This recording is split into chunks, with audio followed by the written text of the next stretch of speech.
Good afternoon बच्चों। तो आज हम लोग अपने लेक्चर्स को आगे बढ़ाएंगे काइनेमेटिक्स के लेक्चर नंबर 14 के साथ। ओके, तो बच्चों पिछले क्लास में मोशन अंडर ग्रेविटी का हमने जो डीपीपी था उसको सॉल्व कर लिया था। आई होप कि आपने उसको अच्छे से नोट बना लिया होगा और जो क्वेश्चंस को आपको समझने में पहले दिक्कत हुई होगी वो आपको उस सॉल्यूशन से मदद मिल गई होगी। लेकिन मैं फिर बोलूँगा जो टफ क्वेश्चंस हैं उसको एक बार दो बार जरूर देखना, ठीक है ना। अच्छा, उसमें से कुछ बच्चों को एक दो जो मेरे पास डाउट आया वो ये आया कि वो उनको ये बात थोड़ा डाइजेस्ट नहीं हो रहा है कि अगर आप किसी मूविंग बॉडी से कूदोगे तो तुम्हारी वेलोसिटी कुछ देर तक उसी के लॉन्ग रहेगी। कुछ देर वर्ड का मतलब यहाँ आधे घंटे या 5 मिनट या 10 मिनट से नहीं है। जब आप उससे अलग होगे ना तो कुछ सेकंड के 1000वें हिस्से के बारे में सोचो, फिर तो स्लो हो ही जाओगे यार। जैसे मान लो अगर तुम बस से भी कूदते हो तो ऐसा नहीं है कि आधा किलोमीटर तक तुम बस के साथ ही चलते रहते हो, क्या है कि नहीं। जब बस से तुम कूदते हो तो थोड़ा आगे स्लिप करते हो, ऐसा नहीं है। समझ गए ना बात को। तो ये आप याद रखना कि जब हम लोग कभी किसी बॉडी से डीअटैच होते हैं तो उस बॉडी की वेलोसिटी अपने साथ लेके आते हैं उस मोमेंट पे। अगले मोमेंट के बाद क्या होगा ये तो डिपेंड करता है कि तुम जब मान लो तुम बस से जमीन पे कूद गए तो जो सरफेस है, अर्थ की सरफेस है, वो तुम्हारे ऊपर फ्रिक्शन फोर्स लगाएगी, जो आगे के चैप्टर्स में पढ़ेंगे हम लोग, घर्षण बल लगाएगी। तो तुम स्लो हो जाओगे, रुक जाओगे, वो अलग चीज है, ठीक है ना दोस्तों। लेकिन उस मोमेंट पे वही हुआ, गुब्बारे के साथ वो स्टोन ऊपर जा रहा था, जैसे ही अलग हुआ तो उस स्टोन की वेलोसिटी उस मोमेंट पे, उस स्टोन की वेलोसिटी उस मोमेंट पे उसके साथ थी। समझ गए बात को, उस मोमेंट पे उसके साथ थी। लेकिन जैसे ही वो अलग हुआ तो फिर ग्रेविटी भी लगने लगा, तो स्टोन की वेलोसिटी फिर घटते घटते घटते घटते जीरो हुई और फिर वो वापस आ गया। चलो अब हम लोग आगे की पढ़ाई करेंगे केस नंबर 4 के साथ। तो देखो हम लोग 1 डायमेंशन के केस नंबर 3 को पढ़ रहे थे जहां एक्सेलरेशन क्या था आपका, कांस्टेंट। तो बच्चों एक्सेलरेशन जब तक कांस्टेंट है तब तक आपको जो मैंने इक्वेशंस बताए थे that is delta x equal to u t plus half a t square, v equals to u plus a t, है ना, v square equal to u square plus 2a dot delta x. ये सारी चीज़ें जो तुम पढ़े, जो तुमने इक्वेशंस देखे, या nth सेकेंड में जो डिस्टेंस कवर किया जा रहा था वो वाला फॉर्मूला, ये सारे इक्वेशंस तभी तक वैलिड थे जब तक कि आपका एक्सेलरेशन क्या था बच्चों, कांस्टेंट। अब क्या है कि आपको याद होगा केस नंबर 4 क्या था। केस नंबर 4 में मैंने आपको क्या लिखवाया था, केस नंबर 4 में लिखवाया था, आप याद करो, इफ पार्टिकल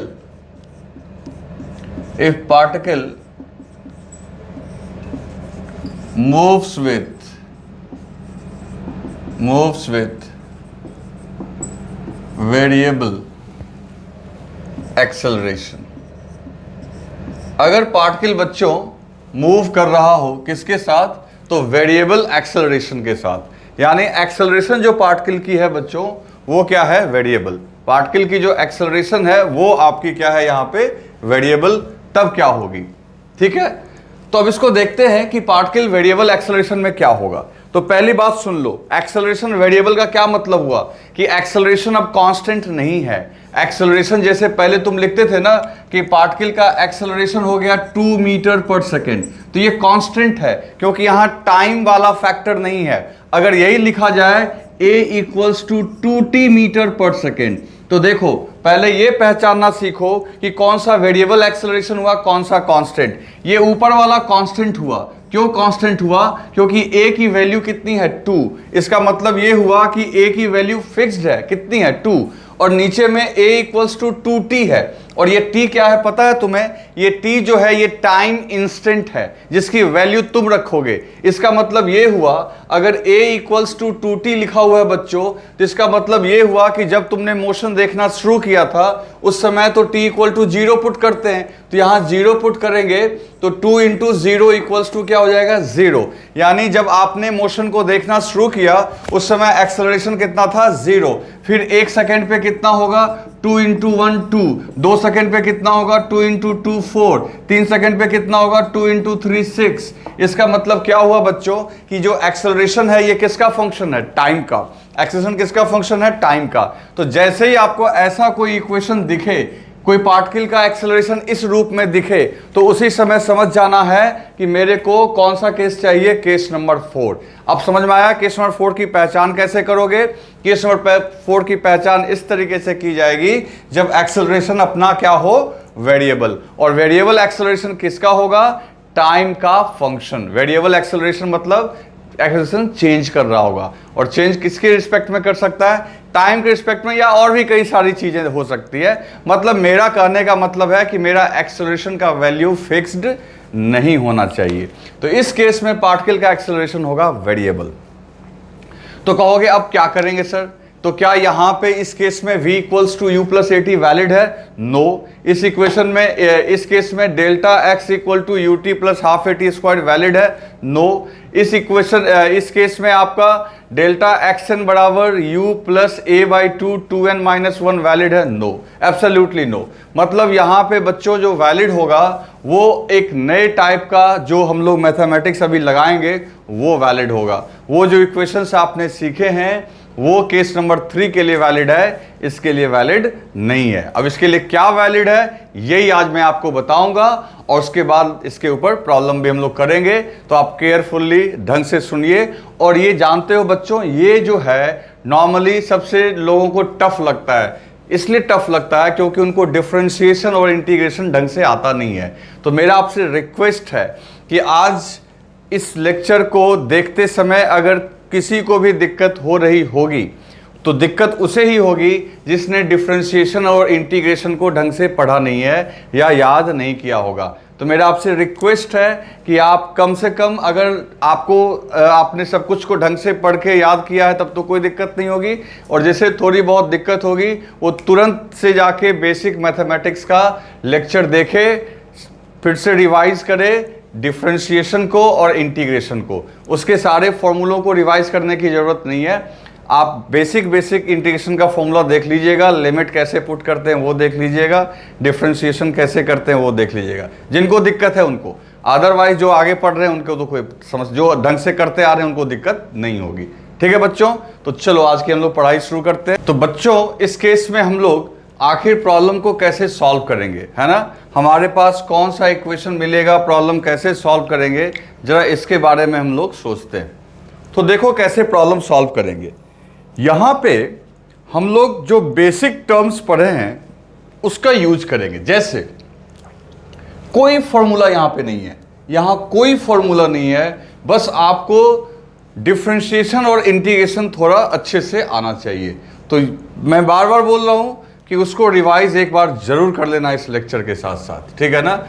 करना क्या, ज़्यादा डिटेल में, क्योंकि डिफरेंशिएशन पे मान लो 4-5 लेक्चर है, इंटीग्रेशन पे भी 3-4 है, तो आपको करना क्या है, डिफरेंशिएशन का पहला लेक्चर जिसमें फॉर्मूला वगैरह कैसे यूज करना है वो देख लेना, बस इतना देख लेना।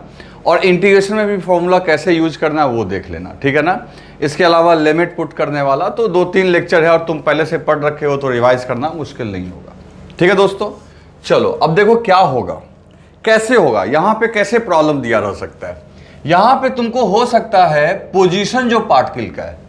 अब इसमें मेथड में बताऊंगा कैसे इस क्वेश्चन को ट्राई करना है। तो मान लो ये एक्स पार्टिकल की पोजीशन है और ये टाइम के फंक्शन में दिया हुआ है। x equal to f t का क्या मतलब हुआ बच्चों, पोजीशन किसके फंक्शन में है, टाइम के फंक्शन में। तो पोजीशन आपको टाइम के फंक्शन में दिया हुआ है, तो तुमको क्या मांग सकता है, यहां पे तुमको पूछ सकता है कि पार्टिकल की वेलोसिटी बताओ, पार्टिकल का एक्सेलरेशन बताओ, ये 2 चीज पूछ सकता है।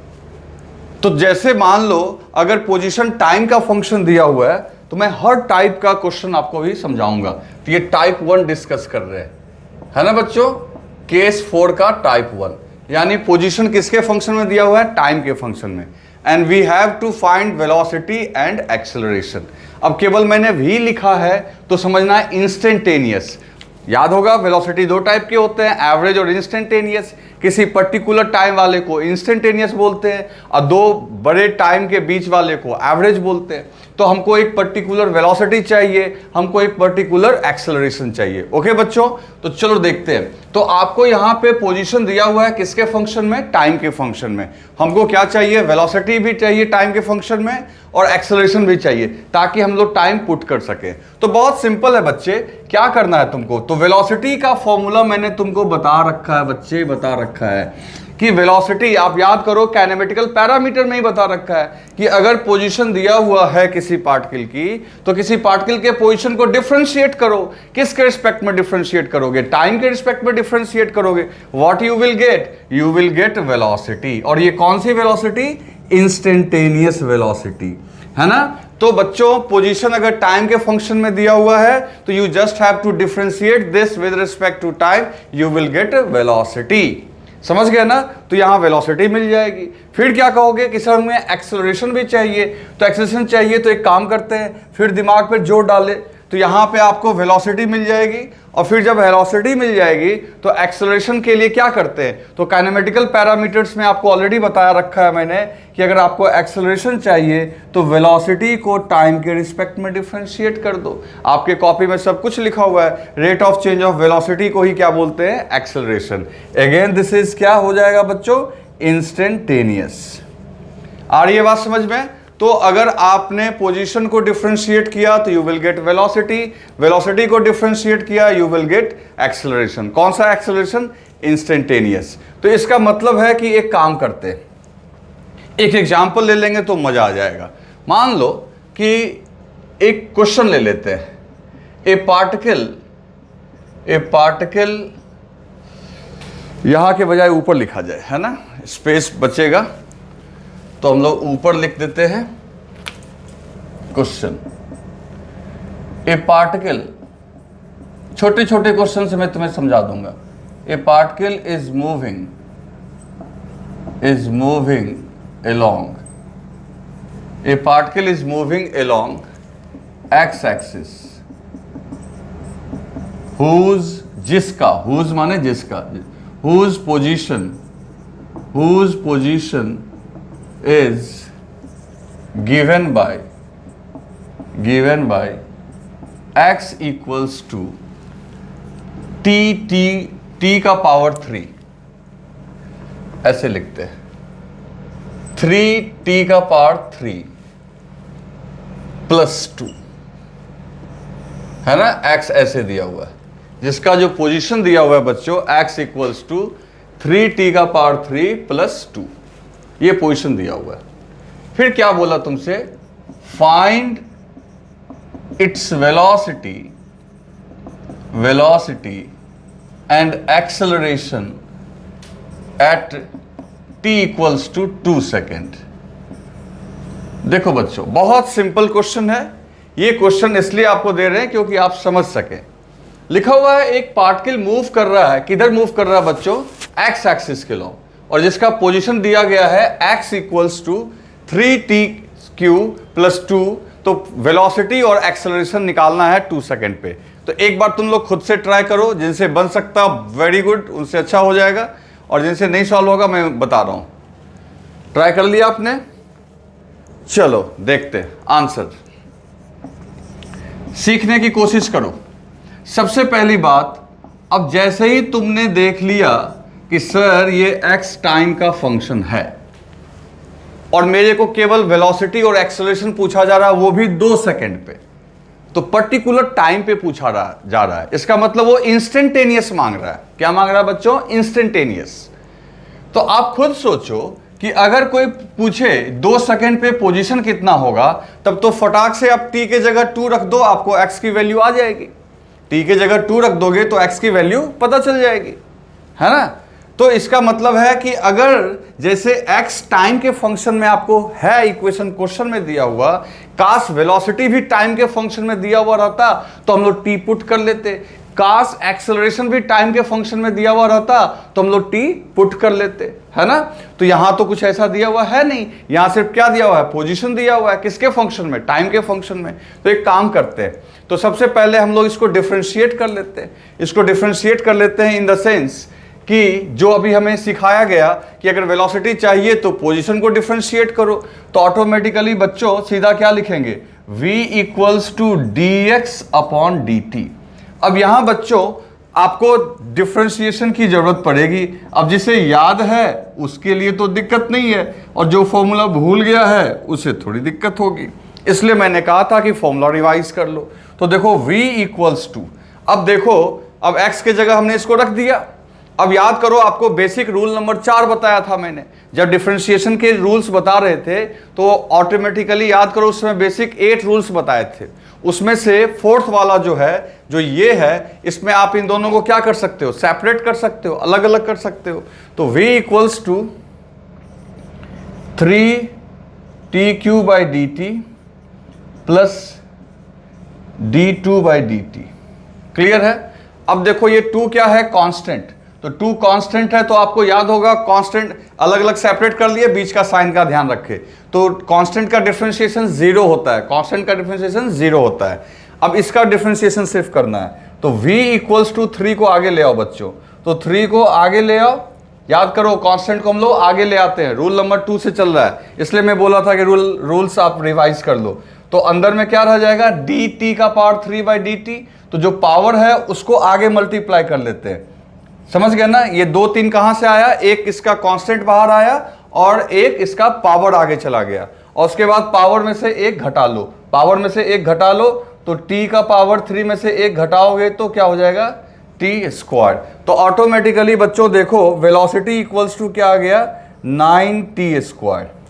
तो अब देखो, अब तो मजा आ गया। जिस तरीके से x टाइम का फंक्शन है, वेलोसिटी भी टाइम का फंक्शन है। अब जिस समय वेलोसिटी कोई मेरे से मांगेगा उस समय मैं वेलोसिटी बता सकता हूं। कोई मेरे से पूछेगा इनिशियल पार्टिकल की वेलोसिटी कितनी है, तो हम बोल देंगे 0 है। कैसे? तो t की वैल्यू 0 पुट करो, यहां पे v 0 आ जाएगा। 1 सेकेंड पे कितनी वेलोसिटी है, तो बोल देंगे कि हम यहां 1 रखेंगे तो वेलोसिटी अपनी कितनी हो जाएगी, 9। 2 सेकेंड पे कितनी रखी है होगी, तो हम लोग सारा कुछ कैलकुलेट कर सकते हैं। आ रही है बात समझ में दोस्तों? तो देखो, वेलोसिटी टाइम के फंक्शन में आ गया है। आंसर हम लोग लास्ट में निकालेंगे, पहले हम लोग सब काम कर लेते हैं। अब देखो, इसके बाद क्या निकालना है, वेलोसिटी निकल गई, इसके साथ साथ हमें एक्सेलरेशन भी चाहिए। तो एक्सेलरेशन के लिए क्या करना पड़ता है बच्चों, वेलोसिटी को टाइम के रिस्पेक्ट में डिफरेंशिएट करना पड़ता है। तो हमें क्या मिल जाता है, एक्सेलरेशन। तो एक्सेलरेशन के लिए क्या करोगे, सीधी सी बात है, एक्सेलरेशन के लिए वेलोसिटी को डिफरेंशिएट करोगे, और वेलोसिटी कितना है आपका, तो वेलोसिटी है 9t²। तो ऑटोमेटिकली v के जगह लिखोगे 9t²/dt। अब देखो यहां पे क्या होगा, जो कांस्टेंट 9 है वो आगे आ गया, पावर आगे आके मल्टीप्लाई हो गया, पावर में से एक घटा लोगे तो t का स्क्वायर में से एक घटाओगे तो t रह जाएगा सिर्फ। तो ये ऑटोमेटिकली हो जाएगा 18t। कितना हो गया बच्चों एक्सेलरेशन, 18t। अब खुद तुम देख सकते हो कि ये एक्सेलरेशन तुम्हारा टाइम का फंक्शन आया कि नहीं आया। 0 सेकेंड पे एक्सेलरेशन 0 है, 1 सेकेंड पे एक्सेलरेशन जो है आपका 18 है, 2 सेकेंड पे कितना है, 36। क्लियर? चलो अब देखो, एक्सेलरेशन भी टाइम के फंक्शन में, वेलोसिटी भी टाइम के फंक्शन में। अब क्वेश्चन पे ध्यान दो, क्वेश्चन में तुम्हें क्या पूछा गया बच्चों, क्वेश्चन में पूछा गया है t = 2 सेकेंड पे वेलोसिटी भी बताओ इसे और एक्सेलरेशन भी बताओ। तो ठीक है, वेलोसिटी पूछ रहा है तो v = क्या फॉर्मूला है, 9t²। तो 9 × t के जगह क्या रख देंगे, 2 का स्क्वायर, तो ऑटोमेटिकली ये हो गया 36 मीटर पर सेकेंड। और एक्सेलरेशन की बात करेगा, एक्सेलरेशन इक्वल्स टू क्या होगा, 18t। तो संयोग से देखो ये एक्सेलरेशन की वैल्यू भी सेम आ रही है, इसका 2 रखोगे तो ये भी 36 मीटर पर सेकेंड स्क्वायर हो जाएगा। मैग्नीट्यूड दोनों का ही सेम आ रहा है, ये एक चांस की बात है, जरूरी नहीं है कि हमेशा ऐसा आएगा। क्लियर है दोस्तों? तो इस तरीके से हमें दिक्कत नहीं आएगी। तो अब एक काम करते हैं, इसका मतलब है कि हम यहाँ पे एक टेबल बना देते हैं तुम्हारे लिए, ताकि क्वेश्चन में आसानी रहे। अगर पोजीशन दिया हुआ है तो पोजीशन से वेलोसिटी और वेलोसिटी से एक्सेलरेशन तक तुम पहुंच सकते हो। क्या करके बच्चे, डिफरेंशिएट करके, ये याद रखना, डिफरेंशिएट करके, यानी पोजीशन से वेलोसिटी, वेलोसिटी से एक्सेलरेशन क्या करके पहुंच सकते हैं, डिफरेंशिएट करके। ओके दोस्तों, चलो लिख लो इसे जल्दी से। ठीक है बच्चों, तो अब देखते हैं हम लोग टाइप 2, दूसरे टाइप का क्वेश्चन देखते हैं, टाइप 2। अब इस क्वेश्चन में जो अभी हमने देखा था, इसमें आपको वेलोसिटी और एक्सेलरेशन पूछा गया और क्या दिया हुआ था, पोजीशन। किसके टाइम में, किसके फंक्शन में, टाइम के फंक्शन में। अभी ना इस क्वेश्चन में रिवर्स होगा, और ये थोड़ा डिफिकल्ट होगा, लेकिन आप कंसंट्रेट करो, अभी आपको समझ में आएगा। टाइप 2 में क्या है, इसमें क्या होगा बच्चों कि एक्सेलरेशन दिया हुआ होगा टाइम के फंक्शन में। किसके फंक्शन में? टाइम के फंक्शन में। और आपसे वेलोसिटी पूछा जाएगा, और क्या पूछा जाएगा? पोजीशन। अब देख रहे हो एकदम उल्टा है, एक्सेलरेशन दिया हुआ है और वेलोसिटी और पोजीशन आपसे पूछा जा रहा है। तो क्या करेंगे, कैसे सॉल्व करेंगे? तो देखते हैं। अगर मान लो एक्सेलरेशन दिया हुआ है तो आप जानते हो कि एक्सेलरेशन जो होता है वो dv/dt के इक्वल होता है। वेलोसिटी को डिफरेंशिएट करने से आपको एक्सेलरेशन मिलता है, आपको पता है इसी बात। तो हम लोग ना इस केस में एक उल्टा काम करेंगे, ठीक है ना। उल्टा काम क्या करेंगे? इस केस में हम लोग यहाँ पे dt को इधर भेज देते हैं। ये मैंने आपको कैनेमेटिकल पैरामीटर में ऑलरेडी लिखवा रखा है, तो ये हो जाएगा a dt। ओके, फिर क्या करेंगे? दोनों तरफ इंटीग्रेशन कर देंगे। तो दोनों तरफ इंटीग्रेशन कर देंगे, इधर dv का और इधर किसका करेंगे बच्चों? a dt का। ओके, अब दोनों तरफ लिमिट ले लेंगे। तो मान लो इधर लिमिट लिया हमने 0 से t और इधर लिमिट लिया इनिशियल वेलोसिटी से फाइनल वेलोसिटी, क्योंकि ये किसका इंटीग्रेशन है? वेलोसिटी का। t इक्वल टू 0 पे जो वेलोसिटी है उसको vi बोल दो, और t इक्वल टू t पे जो वेलोसिटी है उसको vf बोल दो। फिर देखो क्या होगा, तो फिर dv का इंटीग्रेशन हो जाएगा v बच्चों। तो dv का इंटीग्रेशन हो जाएगा v, तो एक बार यहाँ v लिख देंगे और इनिशियल हो गया vi, फाइनल हो गया vf। और इधर अभी यही रहने दो, क्योंकि अपने को बाद में जब a का एग्जैक्ट वैल्यू, अभी तो हमने यही लिखा ना सिर्फ कि a किसका फंक्शन है? टाइम का, 0 से t। अब a को बाहर मत निकाल लेना, क्योंकि a कांस्टेंट नहीं है। a कांस्टेंट होता तो बाहर आता, यहाँ a किसका फंक्शन है? टाइम का, वो अंदर ही रहेगा। अब यहाँ पे लिमिट कैसे पुट करते हैं बच्चों? तो एक बार अपर लिमिट रखते हैं vf और एक बार लोअर लिमिट रखते हैं vi, इक्वल्स टू क्या हो गया? ये a dt, 0 से t। क्लियर? अब यहाँ से vi को उधर भेज दो, तो फाइनल वेलोसिटी जो होगी वो a dt का इंटीग्रेशन 0 से t अब प्लस vi। तो इस तरीके से बच्चों आपको फाइनल वेलोसिटी टाइम t पे मिल जाएगा, a dt का इंटीग्रेशन प्लस इनिशियल वेलोसिटी। अगर इनिशियल वेलोसिटी 0 है तो सीधा a dt का इंटीग्रेशन आपको वेलोसिटी दे देगा। क्लियर? तो एक तो ये आउटकम आया। फिर कहोगे कि चलो सर अब ये बताओ पोजीशन कैसे निकालोगे आप? वो भी निकल जाएगा। जिस तरीके से मान लो वेलोसिटी यहाँ मिल जाएगा टाइम के फंक्शन में, तो हम लोग जानते हैं बच्चों कि dx/dt इक्वल्स टू क्या होता है? v। जैसे dv/dt a होता है तो dx/dt v होता है। तो यहाँ पे अब देखो, यहाँ पे वेलोसिटी तो टाइम के फंक्शन में तुम्हें मिल जाएगा, तो उस वेलोसिटी को यहाँ पुट कर देंगे। तो dx इक्वल्स टू हो जाएगा बच्चों v dt। dx equals to क्या हो जाएगा? v dt। अब क्या करना है आपको? अब फिर वही काम करो जो यहाँ पे किया है। जैसे यहाँ dv को इंटीग्रेट किया, यहाँ dx को इंटीग्रेट कर दो और इधर v dt को इंटीग्रेट कर दो। RHS LHS दोनों में इंटीग्रेशन का साइन लगाओ, ठीक है ना। जाके देख लेना भाई मैथमेटिकल टूल में, बार बार बोल रहा हूँ। अब क्या है? लिमिट पुट करो। लिमिट पुट करो तो देखते हैं लिमिट कैसे पुट करेंगे। तो इधर dx है और इधर क्या है आपका? v dt। तो इधर टाइम को इंटीग्रेट कर रहे हो तो t इक्वल टू 0, और t इक्वल टू 0 पे जो पोजीशन है उसको लिखोगे xi, और t इक्वल टू t पे जो पोजीशन है उसको क्या लिखोगे? xf। क्या लिखोगे बच्चों? xf। तो ऑटोमेटिकली dx का इंटीग्रेशन जो है यहाँ पे वो हो जाएगा xf माइनस xi, और इधर आपका हो जाएगा, इधर इसको यही रहने दो अभी फिलहाल, क्योंकि वेलोसिटी, क्योंकि ये पूरा रखना पड़ेगा, अब यही रहने दो। और dx का हो जाएगा xf माइनस xi। तो xf इक्वल्स टू क्या हो जाएगा बच्चों? xf इक्वल्स टू हो जाएगा v dt अब प्लस xi। यानी कि फाइनल पोजीशन भी आप निकाल सकते हो। क्या करना है फाइनल पोजीशन के लिए? बस ये रिजल्ट को उसमें xi को ऐड करना है। अब इस दोनों चीज को अब देखो आप, तो इसका मतलब है a से x तक पहुंचने के लिए आपको इंटीग्रेशन का सहारा लेना पड़ा। तो सीधी सी बात है, अभी हमने एक बॉक्स बनाया था, उसमें हम लोग ऊपर से नीचे आ रहे थे और यहाँ नीचे से ऊपर, a से v पे, अब v से कहाँ जा रहे हैं? x पे। तो अगर नीचे से ऊपर जाओगे तो आपको किसका सहारा लेना पड़ेगा बच्चों? इंटीग्रेशन का। किसका सहारा लेना पड़ेगा? इंटीग्रेशन का। अब इसमें अभी मज़ा इसलिए नहीं आया होगा तुम्हें ज़्यादा, क्योंकि इसमें हमने वैल्यू पुट नहीं किया है। अब मैं वैल्यू पुट करके एक प्रॉब्लम सॉल्व करके तुम्हें दिखाता हूँ, तब तुम्हें मज़ा आएगा। ओके बच्चों, तो फटाफट इसे लिख लो। तो दोस्तों अब देखते हैं हम लोग नेक्स्ट क्वेश्चन के थ्रू। अब देखो लिखा हुआ है ए particle moves along x axis whose position तो दोस्तों यहां पे लिखा हुआ है ए particle moves along x axis whose acceleration is given by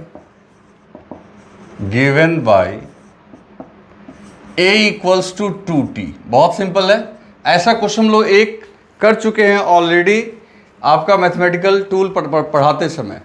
तो उस समय जबकि हम लोग को थोड़ा ही ज्ञान था वेलोसिटी एक्सेलरेशन का, तब भी मैंने वहाँ आपको समझाया था। और आज देखो बहुत आसान लगेगा आपको, अगर आपने पहले से भी कर रखा है, या चलो ठीक है आज भी अगर आपने समझ लिया तो भी ईजी लगेगा। At t equal to 0 particle was at x equal to 3 meter and moving with velocity 2 meter per second। ठीक है, आगे क्या बोल रहा है? Then calculate. अब ढेर सारी चीजें हम लोग निकालेंगे ताकि इस प्रॉब्लम से बहुत कुछ सीख जाए। Then calculate. अब देखो बच्चों क्या क्या आपने को कैलकुलेट करना है। पहली बात, position at t equal to 2 second. Number 2, velocity at t equal to 2 second. सब 2 सेकेंड पे ही लेते हैं। तीसरी बात,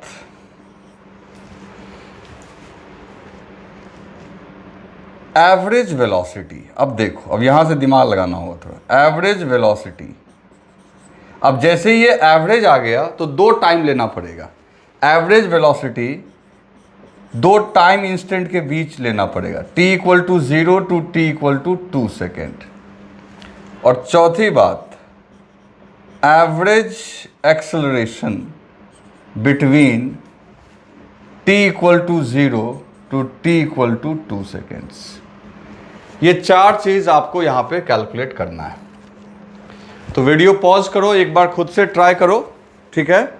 और नहीं तो फिर मैं सॉल्व करता हूँ। एक बार देखो ट्राई करके।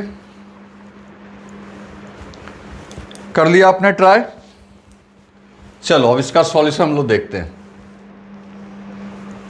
इसका सॉल्यूशन बच्चों हम लोग यहां से देखते हैं कि इसको सॉल्व कैसे करना है। देखो लिखा हुआ है particle moves along x axis whose acceleration is given by a equals to 2t। तो एक्सेलरेशन दिया हुआ है 2t, मतलब एक्सेलरेशन आपका वेरिएबल है। तो वेरिएबल है तो ये केस नंबर 4 में तो चला ही गया। वेरिएबल कैसे है? तो एक्सेलरेशन देखो टाइम का फंक्शन है तो वेरिएबल है, टाइम का फंक्शन है तो वेरिएबल है। अब इसको हम लोग क्या करेंगे कि हमें और क्या इंफॉर्मेशन देना है, दिया हुआ है उसको देखो। t equal to 0, t equal to 0, t equal to 0 बच्चों वो टाइम होता है जब ऑब्जर्वर अपने आईज को ओपन करता है। तो उस समय जो उसको पार्टिकल नजर आया था वो कहां नजर आया था? x इक्वल टू 3 मीटर पे। t इक्वल टू 0 पे जो पार्टिकल नजर आया था वो नजर आया था x इक्वल टू 3 मीटर पे, और वो मूव कर रहा था किस वेलोसिटी के साथ? 2 मीटर पर सेकेंड से। यानी वो पार्टिकल उसे नजर भी आया था कितने मीटर पे? 3 मीटर पे, और साथ ही साथ उसकी वेलोसिटी भी थी कितनी? 2 मीटर पर सेकेंड। मतलब जब उसने अपने आईज को ओपन किया तो उस समय उसको वेलोसिटी भी थी और पार्टिकल का पोजीशन भी था, दोनों चीज था, देख लो। और उसे पता करना है इन टाइम्स के ऊपर। तो खैर देखते हैं कैसे सॉल्व करेंगे, देखते हैं। एक्सेलरेशन दिया हुआ है टाइम के फंक्शन में।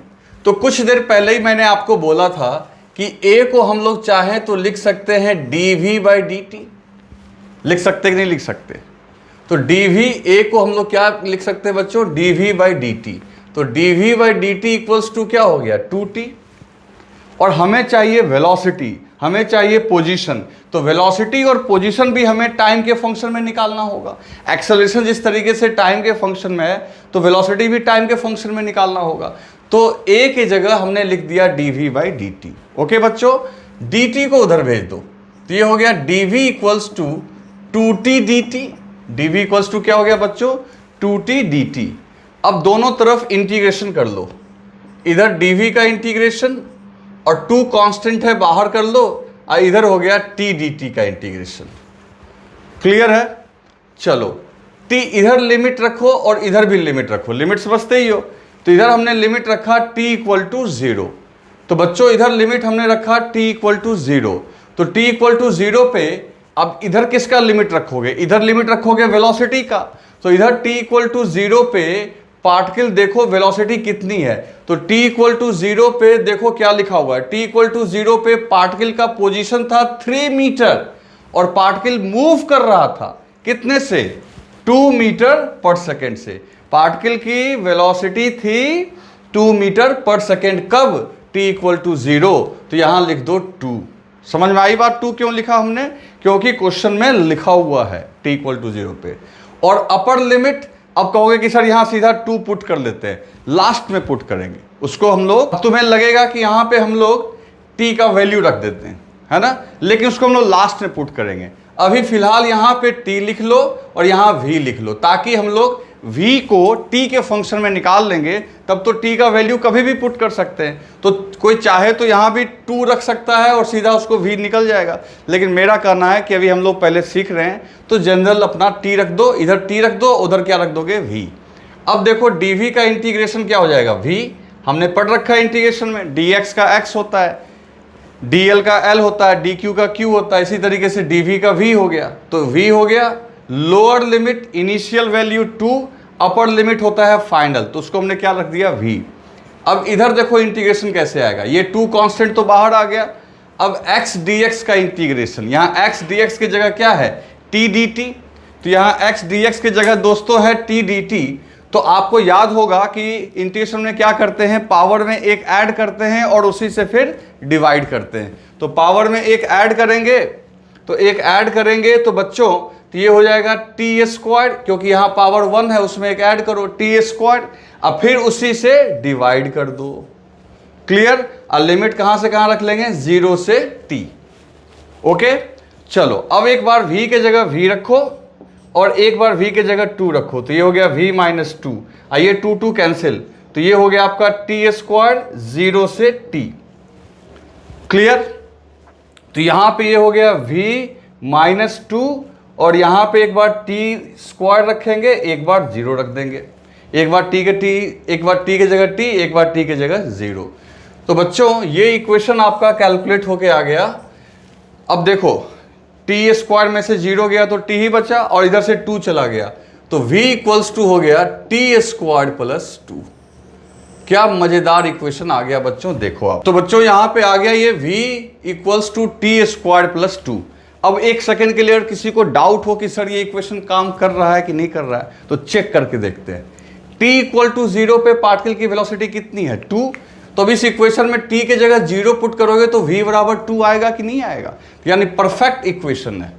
अब ये t के फंक्शन में आने से क्या फायदा है कि क्वेश्चन में वेलोसिटी मेरे को 2 बजे पूछा है तो 2 पुट कर लेंगे, 3 बजे पूछेगा 3 पुट कर लेंगे, 4 बजे पूछेगा 4 पुट कर लेंगे। तो इसलिए मैंने कहा था कि पहले वैल्यू नहीं रखेंगे, बाद में t की वैल्यू रखेंगे। ठीक है, लेकिन हम लोग को यही नहीं रुकना है, हम लोग को तो पोजीशन भी चाहिए भाई।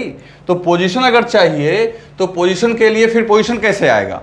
तो भाई फिर दिमाग में आया कि ये v है, v को हम लोग चाहें तो लिख सकते हैं dx बाई dt। v को क्या लिख सकते हैं बच्चों? dx by dt। तो dx by d t equals to क्या हो गया, t square plus two. dx by d t क्या हो जाएगा, टी स्क्वायर प्लस टू। अब dt को इधर भेज दो, तो dt को अगर इधर भेज दोगे तो dx equals to t square d t plus two d t. dx equal to t square d t plus two d t. नहीं हो सकता है, v के जगह dx बाई डी टी। अब dt को इधर भेज दिया आपने। अब फिर दोनों तरफ इंटीग्रेशन लगाएंगे, तो इधर dx का इंटीग्रेशन और इधर हो जाएगा टी स्क्वायर डी टी का इंटीग्रेशन, अब plus two d T. Clear? चलो अब इधर जगह बचा नहीं है बच्चों, मैं इसको रब कर दे रहा हूं, आप फटाफट लिख लो, फटाफट लिखो आप। मैं यहां ऊपर में रब कर दूंगा, आधा क्वेश्चन कम से कम रब करूंगा, आप जल्दी से लिखो।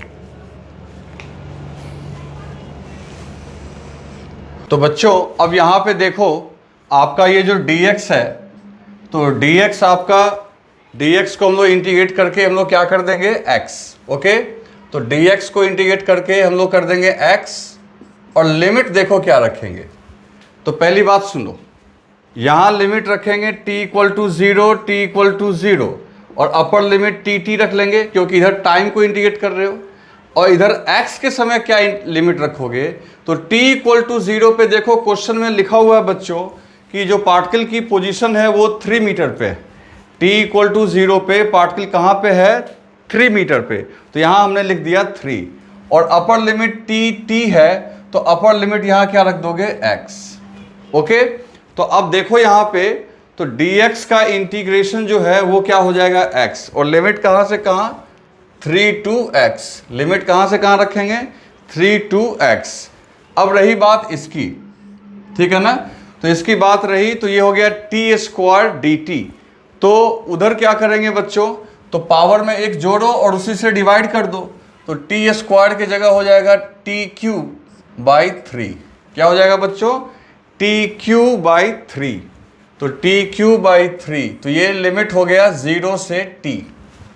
कैसे टी क्यू बाई 3 हुआ, समझ में आया ना, हम लोग सीखे इंटीग्रेशन में पावर में ऐड करते हैं और उसी से डिवाइड करते हैं। प्लस यहाँ पे 2 को आगे कर लो, 2 को आगे कर लो, और dt के जगह क्या कर दोगे, t। तो dt के जगह हो जाएगा t, 2 कांस्टेंट है आगे हो जाएगा, तो ये हो गया 0 से t। चलो अब लिमिट रखते, तो एक बार x के जगह x रख दिया, एक बार x के जगह 3, और यहाँ पे क्या हो गया बच्चों, टी क्यू बाई 3 माइनस 0, और ये क्या हो गया 2t माइनस 0। तो ऑटोमेटिकली ये x minus 3 equals to t cube by 3 अब प्लस 2t, इसलिए x इक्वल टू t का पावर 3 बाई 3 प्लस 2t अब प्लस 3। ये x की वैल्यू निकल के आ गई, ठीक है, जल्दी से। तो दोस्तों अब तो अपने को ज़्यादा कुछ कैलकुलेट करना नहीं है, पोजीशन भी आ गया है, वेलोसिटी भी आ गया है, दोनों टाइम के फंक्शन में आ गया है। तो अब जो जो आपको कह रहा है वो करते चले जाओ। t इक्वल टू 2 सेकेंड पे वेलोसिटी कितनी होगी, तो t वेलोसिटी वाले इक्वेशन में 2 पुट कर दो, तो 2 इंटू 2 4 प्लस 2 6 मीटर पर सेकेंड आंसर आ गया।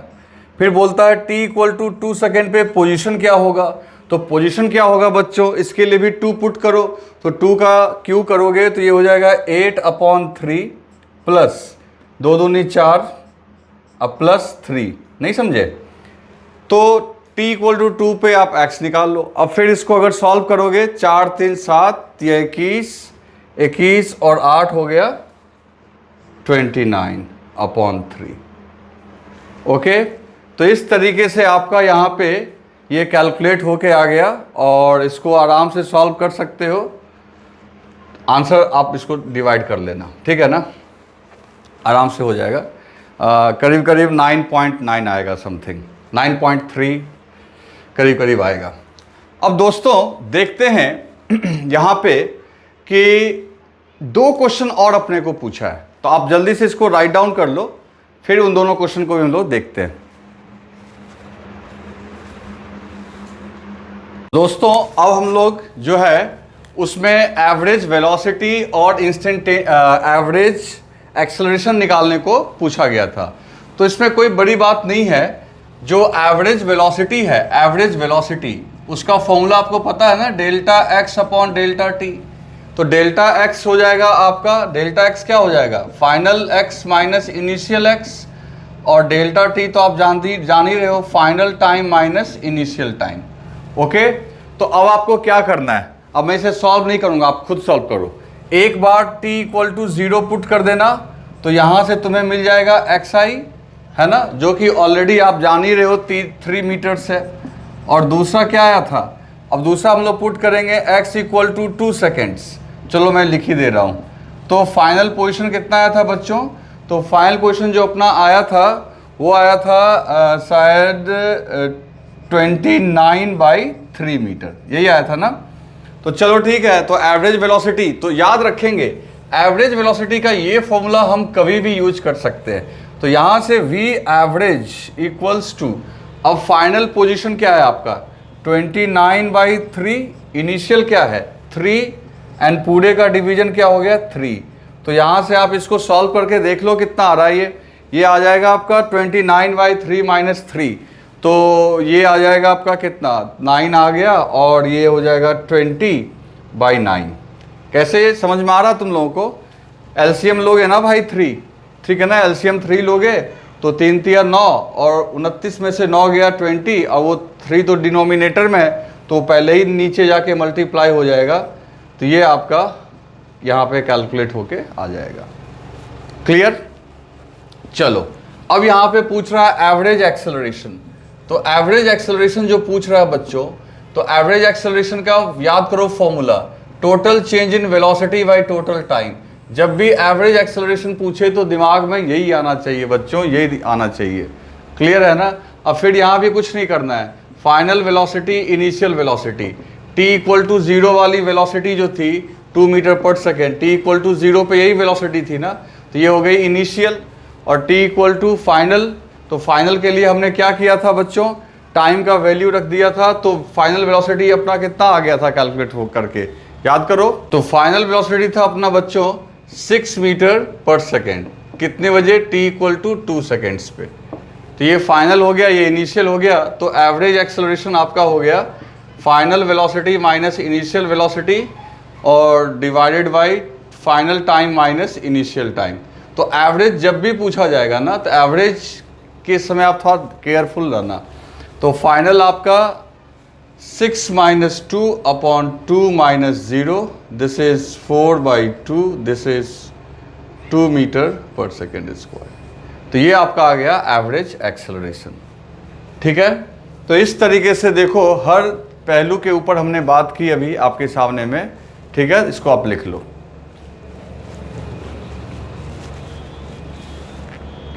तो दोस्तों ये दोनों क्वेश्चन तो अब बेसिक था, इसके अलावे सारे क्वेश्चंस इतने आसान नहीं होते, टफ होंगे, देखिएगा।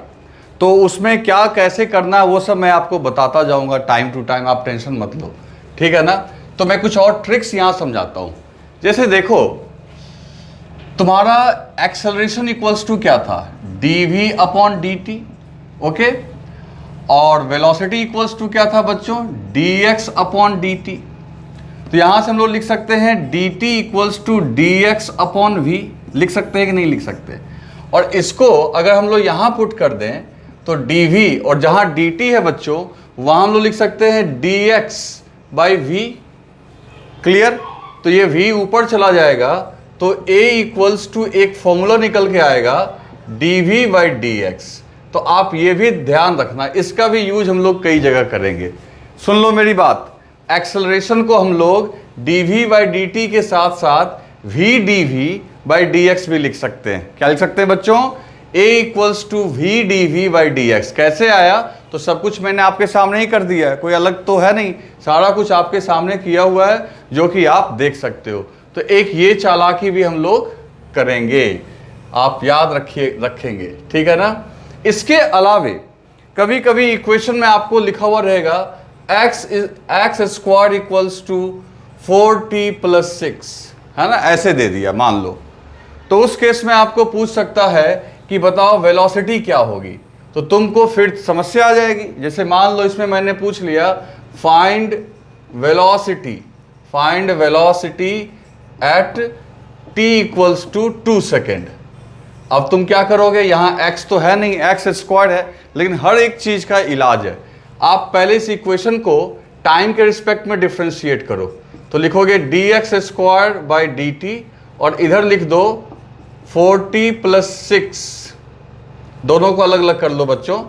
रूल नंबर 4 आपको याद है ना, 40 को अलग कर लो और 6 को अलग कर लो, d6/dt।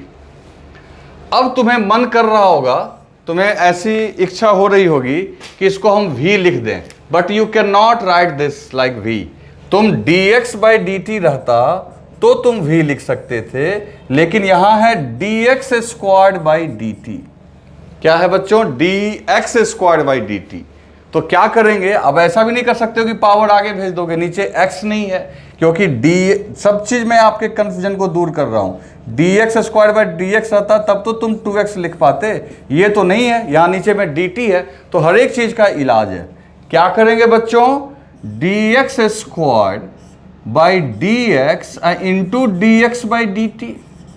ये काम हम लोग डिफरेंशिएशन में सीखे भी थे, dx से डिवाइड कर दो, dx से मल्टीप्लाई कर दो, ये तो कर सकते हैं हम लोग। dx से डिवाइड करके dx से मल्टीप्लाई कर दिए, dx से डिवाइड करके dx से मल्टीप्लाई कर लिए, ये करने में तो कोई तकलीफ नहीं है, क्योंकि अल्टीमेटली कट जाएगा तो dx²/dt ही तो बचेगा। अब यही काम यहाँ पे अपने को करना है। तो ये सब चालाकी आप ध्यान रखना, जो आपको डीपीपी हम लोग जो देंगे आपको, वो सॉल्व करने में मदद मिलेगी। तो dx²/dt को लिख सकते हैं dx²/dx इंटू dx/dt।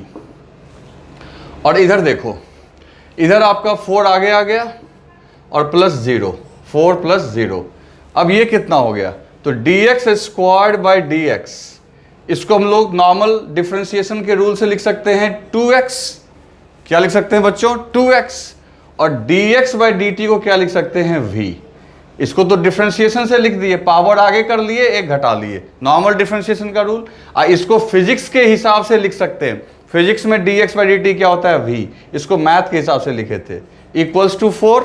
अब देखो 2x into v equals to 4, so v equals to क्या हो जाएगा, 4/2x। तो कहोगे अपने को पूछा क्या है, वेलोसिटी पूछा है, कितने बजे, 2 बजे, ठीक है ना। तो आप कहोगे कैसे आंसर रखें सर, यहां तो टाइम है ही नहीं। अरे टाइम नहीं है तो क्या दिक्कत है, आपको x है ना, तो x 2 बजे आप एक काम करो, सो एट t इक्वल टू 2, ठीक है ना। यहां पे कहीं लिखते हैं हम लोग, जैसे हम लोग यहां पे क्या करेंगे, 2 पुट कर देते हैं, है ना। तो हम लोग को, तो बच्चों यहां पे हमको वेलोसिटी चाहिए 2 सेकेंड्स पे, तो यहां 2 पुट करो, ठीक है ना। 2 पुट करो और देखो x² का वैल्यू कितना आता है, तो x² इक्वल्स टू, तो 2 रखोगे तो 2 इंटू 4 कितना हो गया बच्चों, 2 इंटू 4 8 प्लस 6 14, तो x² हो गया 14, कितने बजे, t इक्वल्स टू 2 सेकेंड पे। तो x कितना होगा बच्चों, तो √14। तो आ जाओ, आपको वेलोसिटी उसी समय चाहिए, किस समय चाहिए, 2 सेकेंड्स पे। तो 2 सेकेंड्स पे x की वैल्यू कितनी है, √14, तो v बराबर हो जाएगा 4/2√14, और ये 2 से 2 कैंसिल हो जाएगा, आंसर आएगा 2/√14 मीटर पर सेकेंड। क्लियर है दोस्तों। तो इस तरीके से देखो, ये चालाकी हम लोग कर सकते थे। क्या किए, समझ में आया ना आपको, यहाँ पे जो हमने किया वो समझ में आया आपको। dx²/dt को आप वेलोसिटी नहीं लिख सकते हो, क्योंकि dx/dt नहीं है। तो इसका इलाज मैंने आपको यहाँ बताया कि dx²/dt को हम लोग लिख सकते हैं dx²/dx इंटू dx/dt। ओके, अब तुम भले dx/dt की जगह v लिख दो और dx²/dx की जगह 2x लिख दो, तो 2x into v equals to 4। इधर 4 कैसे है वो तो तुम देख ही रहे हो। So velocity equal to 4/2x। लेकिन आंसर कैसे निकालेंगे, तो हमको वेलोसिटी कब पूछा है, 2 सेकेंड्स पे, तो 2 सेकेंड्स पे x का मान रख दो। तो 2 सेकेंड पे x का मान कैसे रखोगे, तो 2 सेकेंड रखने पे x² इक्वल्स टू आएगा 14, इसलिए x इक्वल टू आ गया √14। ठीक है, तो इसे आप लिख लीजिए। अब देखिए, अब आज आप इसको रिवाइज करेंगे, अब प्लस वो जो मैं बोल रहा हूं बार बार आपको, इंटीग्रेशन और डिफरेंशिएशन, आज की रात ये दोनों रिवाइज कर लेंगे। नेक्स्ट डे यानी कल मॉर्निंग में 10:30 पे आपको मैं डीपीपी अपलोड करूंगा, इसके ऊपर अच्छे अच्छे क्वेश्चंस, और जिसका सॉल्यूशन तो दिन भर मैं समय दूंगा, आप सॉल्व करेंगे, पूरे दिन भर में आप सॉल्व करेंगे, और शाम में 6:30 पे आपको उसका सॉल्यूशन अपलोड कर दूंगा। ओके बच्चों, टिल देन बाय।